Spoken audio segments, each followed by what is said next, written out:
Mélange de jiu-jitsu et de boxe thaï, le free fight est un sport de combat mixte. Les combattants luttent au corps à corps avec des techniques de percussion, entendez par là des coups.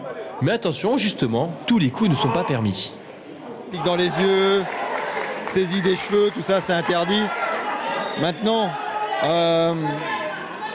tout ce qui est autorisé, c'est toutes ces techniques comme la boxe thaï en fait. Les techniques de lutte pour amener au sol. Et après tout ce qui est soumission au sol, c'est les techniques de jiu-jitsu en fait.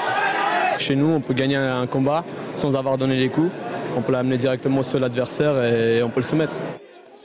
Les combattants de free fight se battent dans un octogone qui est en fait une cage fermée. Les points sont calculés en fonction des différents coups donnés. Ce sport demande au juge une attention particulière. On juge aujourd'hui à la touche, c'est-à-dire que c'est une frappe qui doit être une frappe nette, propre, et une frappe qui touche réellement le combattant, pas simplement à la touche. Donc oui, c'est assez difficile, il faut avoir un peu l'œil, il faut avoir pratiqué, je pense aussi un petit peu pour bien sentir les coups qui sont des coups propres, des coups nets, et puis ça va très très vite. Si ce sport peut paraître violent au premier coup d'œil, les spectateurs semblent y trouver leur compte. C'est aussi pour ça qu'on vient, c'est pour aussi ça qu'on vient et c'est aussi pour ça qu'ils en font. C'est parce que c'est violent. C'est le but du jeu. Tant qu'il y a des règles imposées, un arbitre pour diriger, le respect des combattants qui vont passer dans la rue, pour moi ça va. Encore peu de médiatisation et pas encore de fédération.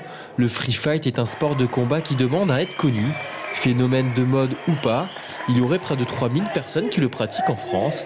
À titre de comparaison, en boxe française, on compte aujourd'hui plus de 42 000 licenciés.